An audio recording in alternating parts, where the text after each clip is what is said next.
I had this client who was a mathematical genius, a clinical client. He taught me a lot of things I didn't know and hadn't learned as a statistician. And one of the things he talked to me about was the Pareto principle. And so I went and looked into that in some depth. And so I found, for example, that it's such a strange phenomenon. It's like the square root of the number of people operating in a specific discipline produce half the output. That's the law. And so if there's 1,000 scientists working on in a discipline, 30 of them publish half the papers.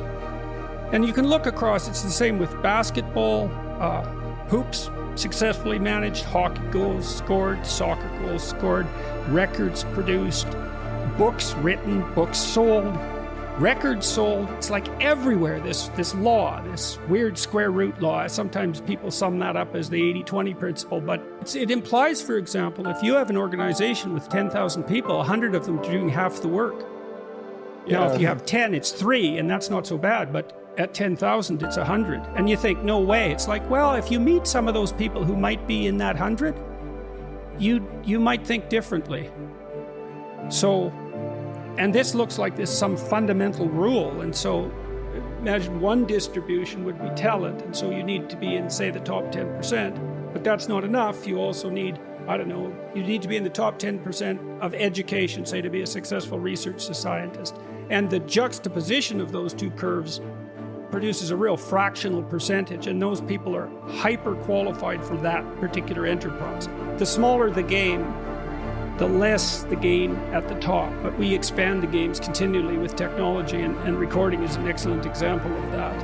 And so I guess what we hope is that we produce enough new games so that everybody can win at something. But we're still funneling a tremendous number of resources to people at the top of whatever the game is, especially as these games become big. So, yes. And you see that well, it's really obvious with money, and people complain continually about the top 1%. The problem is that there's a book called Big Science, Little Science that was written in about 1962, and the author escapes me at the moment, but he did exactly the same sort of analysis for the scientific literature. It's exactly the same story.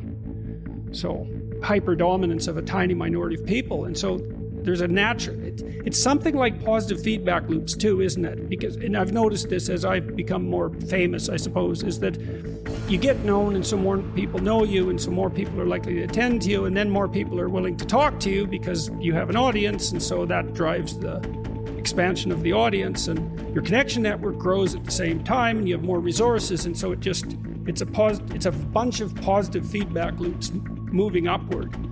So I know there's this native Canadian tribe on the west coast, Haida. The Kwakwaka'waks did the same thing.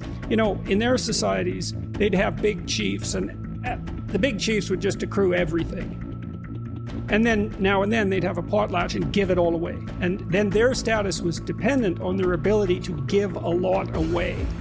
And that stabilized their society. Now, those were made illegal by the Canadian government. But I do believe that that was one of their so-called evolved solutions to the terrible problem of inequality, the fact that, you know, goods tend to accrue in the hands of a few. I mean, I studied entrepreneurial success as a researcher for quite a long time too, because one of the personality factors that predict entrepreneurial ability is this trait openness, which is essentially creativity. And what defines creative thinkers in part is, so here's a simple creativity test, and it actually is reasonably predictive of creative capacity, both in terms of originality of thought and creative productions as assessed by experts. How many uses can you think of for a brick in 3 minutes? You got to write them down. Or even, how many 4-letter words can you think of in a minute that start with C? That'll be correlated at about 0.3 or 4 with your creativity, depending on how it's measured. Very simple test. And what seems to happen is that creative people, when they think of one idea, the probability that that will trigger an associated idea is higher, especially a distally associated idea. So that likely means that creative people have more erroneous ideas as well. And then they have to, you know, what would you say, edit them and select. But one of the things that makes creative entrepreneurs successful is that they produce a large variety of creative products, and then they throw them out in the marketplace, and most of them fail, but you just need one to hit that Pareto point, and then you're successful. So you throw, what do you do? Throw a mess at the wall and see what sticks, essentially. And most entrepreneurs, before they're successful, have had a very large number of failures. Because even if you're intelligent and creative, the probability that you'll build a product that's actually timed for the market is extremely low. So, well, what do? Well, you create more, and that's what happens. That's what creative people are essentially biologically predisposed to do. So I think that principle, that underlying principle of positive feedback loops and, the combination of scarcity of ability and resources, I think it accounts for all those inequalities. So, the question is, what do we do about that?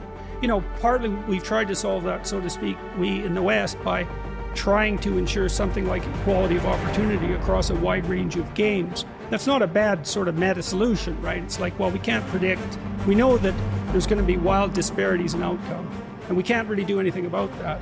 But maybe we can give people something approximating an equal shot at winning some game. And that would be better for everyone too, because then we can harness their creative resources. And it isn't obvious to me that there is a better solution. Technically even, I can't see, I don't understand. I don't know what a better solution could be. How much more do you have than most people have? You need to make $30,000 a year to be in the top 1% of the socioeconomic distribution worldwide. You always hear about the 1%, right? The evil 1%. And they churn, by the way, because it's not the same people all the time. And by historical standards, you're doing a hell of a lot better than the top 1%, I can tell you that. I read a nice article by a coalition called Human Progress the other day, and they were comparing the typical middle-class person who lives now with Rockefellers in the 1919s, and say, well, would you rather be a middle-class person now or Nelson Rockefeller in 1919? And the answer seemed pretty damn clear that, well, if you were Nelson Rockefeller, then you would have been richer than anyone else. And there's something to be said for that status, right? Because people do like to have more than others. I don't know if it's a good thing or not, but it is one of the things that we like. And so you'd have that, you'd be richer than everyone else. But there'd be all sorts of things that you have that now that Nelson Rockefeller wouldn't have had a hope of purchasing. Well, I think it depends to some degree on each individual. You can find status and meaning in your family. You have your pursuits outside of your work. I'm not saying that money isn't a good singular marker of relative status. It's probably the best singular marker there is, but it's not the only one, right? There are diverse places where you can attain status. And so, you can be poor and dignified. You've certainly met people like that. You can be poor and admired within your family. You can be poor and of decent or outstanding character, for that matter. And so, and that's not exactly a domain that's regulated socially like the economic domain, but it's not nothing. And so, and by the same token, you can sacrifice a lot of those things to economic pursuit, and then you'll have lots of money, but man, your life sucks in 50 different ways. So I don't know if that's a sufficient solution, but it's not nothing.